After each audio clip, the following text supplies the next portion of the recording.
সীমাস কিচেনে তোমাদের স্বাগত। আজ আমি ভেটকি মাছের পাতুরি বানাচ্ছি। এই ভেটকি মাছের পাতুরি আমাদের প্রত্যেকেরই খুব পছন্দের। বিভিন্ন অনুষ্ঠানে আমরা এই পাতুরি খেয়ে থাকি।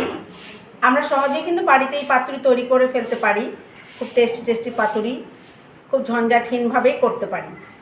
চলো আমরা দেখে নিই এই ভেটকি মাছের পাতুরি তৈরি করার জন্য আমি কি কি ইনগ্রেডিয়েন্টস নিয়েছি।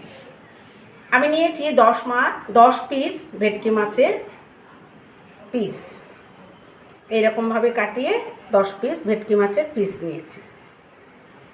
এখানে আমি 50 কালো সর্ষে এবং 50 গ্রাম সাদা সর্ষে আগে থেকে ভালো করে ধুয়ে ভিজিয়ে রেখেছিলাম, যাতে সর্ষেটা খুব ভালোভাবে পেস্ট করে নিতে পারি। নিয়েছি টেবিল চামচে 3 টেবিল চামচ ভর্তি করে টক দই, 5-7টা কাঁচা লঙ্কা, অর্ধেকটা পাতিলেবু এবং নুন।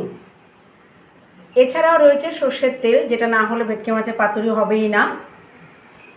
হলুদ, এগুলো আমি পরে ইউজ করব। তো প্রথমে আমি অর্ধেকটা পাতিলেবুর রস দিয়ে এবং পরিমাণ মতো নুন দিয়ে ভেটকি মাছটাকে অন্তত 10 মিনিট মতো মেখে রেখে দেব।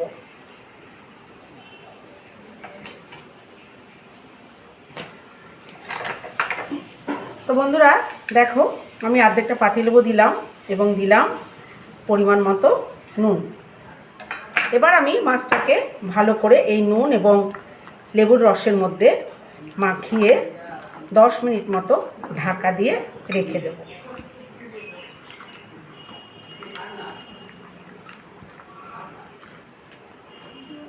তো আমি এভাবে ভালো করে লেবু আর নুনের মধ্যে মাছটাকে মাখিয়ে নিলাম।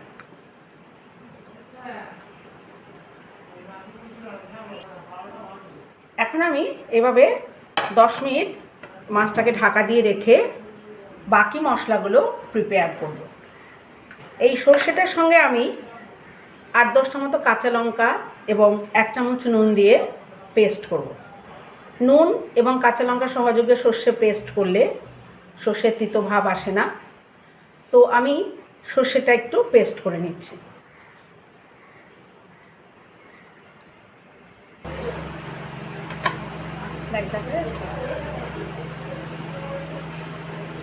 তো বন্ধুরা প্রায় 10 মিনিট হয়ে গেছে।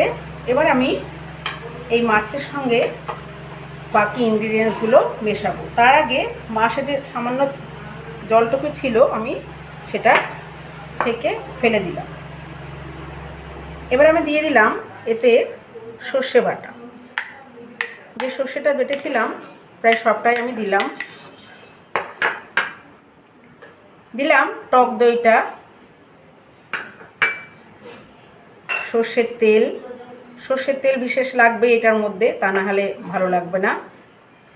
আর দিলাম নুনটা অবশ্যই তোমরা দেখে দেবে, কারণ সর্ষেতে এবং মাছেতে আগেও নুন মাখা হয়েছে। সামান্য একটু মিষ্টিও দিয়ে দিলাম। আর দিলাম 2 চামচ ছাতু। এই ছাতুটা আমি একজন দাদার কাছ থেকে শিখেছি। আমাদের বাড়িতে যখন কোনো অনুষ্ঠান হয় তখন লোক এনে রান্না করানো হয়। আমি একদিন ওদের পাতুরি রান্নার সময় উপস্থিত থেকে দেখছিলাম কি কি ইনগ্রেডিয়েন্টস ওরা দেয়। তাতে দাদা ওই ছাতু ইউজ করেছিল। তো আমিও ছাতু দিয়ে এটা করেছি, ভালোই লেগেছে, কিছুই বোঝা যায় না, অথচ সর্ষের পরিমাণটা একটু কমানো যায়। তো আমিও 2 চামচ ছাতু ইউজ করলাম। তোমরা ছাতুটা ব্যবহার করতে পারো, ভালোই লাগবে। তারপর মাছগুলোকে ভালো করে মিশিয়ে আমি আরও 10 মিনিট মতো ঢাকা দিয়ে রাখবো। আর কলা পাতা, যেটা না হলে পাতুরি অধুরা, আমি কলা পাতাগুলোকে এবারে আমি রেডি করব। মাছটাকে ভালো করে মাখিয়ে রেখে আবারও খানিকক্ষণ ঢাকা দিয়ে রেখে আমি কলা পাতাটা রেডি করব।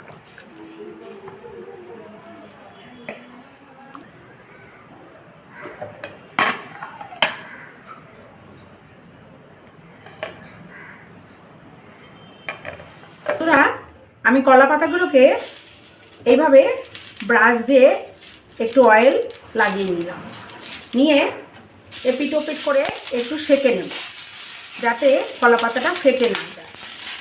যদি সেঁকে না আনি তাহলে কলাপাতা আমি যখন মুড়বো তখন কলাপাতাগুলো ফেটে যাবে। তো এইভাবে খানিকটা আমি এপিট ওপিট করে সেঁকে নেব।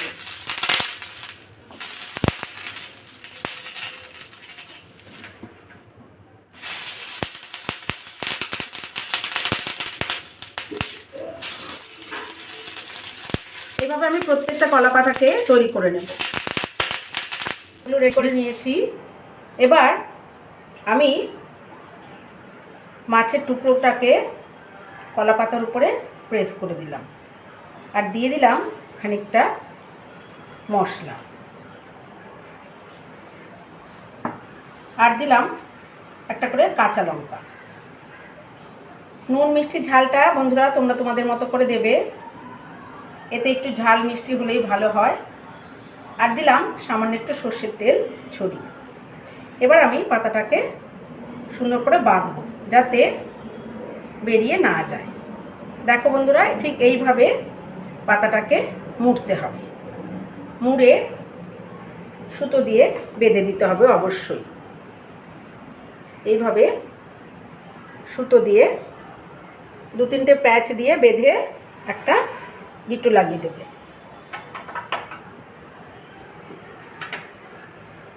এভাবে তৈরি করে নিলাম। পাতাগুলো ছোট হলে 2টো করে পাতা ইউজ করো, তা না হলে বেরিয়ে যাওয়ার সম্ভাবনা। আবার একটা মাছ আমি দিচ্ছি, দিয়ে দিলাম খানিকটা মশলা, একটা কাঁচা লঙ্কা এবং সামান্য একটু সর্ষের তেল দিয়ে মাছটাকে মুড়ে নিলাম। এইভাবে প্রত্যেকটা পাতুরিকে আমি তৈরি করে নেব।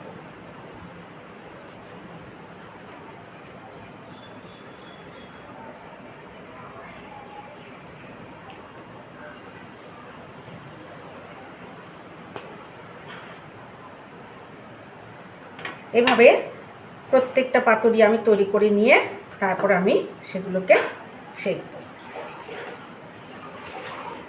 তো বন্ধুরা দেখো, এইভাবে আমি প্রত্যেকটা পাতুরিকে কলা পাতায় মুড়ে তৈরি করে নিয়েছি। এবার আমি এগুলোকে ভাজবো। এটা আমি ভাজার জন্য একটা ননস্টিকে বসিয়েছি। যে কোনো কড়াইতে এটা ভাজা যেতে পারে, ননস্টিকে লাগবে এমন কোনো কথা নেই। আর তাতে আমি দিয়েছি কিছুটা পরিমাণ তেল, খুব বেশি নয়, সামান্য তেল দিয়েছি। এবার আমি পাতুরিগুলোকে একটা একটা করে এখানে সাজিয়ে দেব। খুব বেশি একসঙ্গে দেওয়া যাবে না। আমি 4টে পাতুরি দিলাম, 4টে পাতুরি এতে দিলাম। এবার আমি এটাকে ঢাকা দিয়ে দেব। এই পাতুরিটা করার সময় ফ্লেমটাকে অবশ্যই লো টু মিডিয়ামে রাখতে হবে। খুব বেশি ফ্লেমে এটা ভাজা যাবে না, তাহলে ভেতরটায় মাছগুলো কাঁচা থেকে যাবে। লো টু মিডিয়ামে দিয়ে ফ্লেমটাকে আমি পাতুরিগুলোকে এপিট ওপিট করে সুন্দর করে ভেজে নেব। আমার এই পাতুরি হয়ে গেছে, দেখো এপিটটাও হয়ে গেছে আর এপিটটাও হয়ে গেছে। এবার আমি এটাকে নামিয়ে প্রত্যেকটা পাতুরিকে ঠিক এইভাবেই ভেজে ভেজে নামিয়ে দেব। পাতুরি করার সময় ফ্লেম কিন্তু অবশ্যই কমিয়ে রাখবে, তা নাহলে ভেতরে মাছ সেদ্ধ হবে না। এবার আমি পাতুরিটাকে নামিয়ে নিচ্ছি।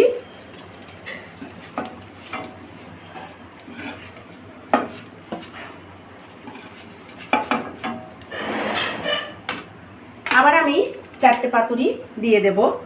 এখানে আর তেল দেওয়ার প্রয়োজন নেই। তেলের এখানে ফাংশনটাই হলো শুধু যাতে পাতাগুলো পুড়ে না যায় সেটা, এছাড়া আর কিছু নয়। তাই আর তেল আমি এবার দিলাম না। আবার 4টে পাতুরি দিয়ে আমি ঢাকা দিয়ে দেব।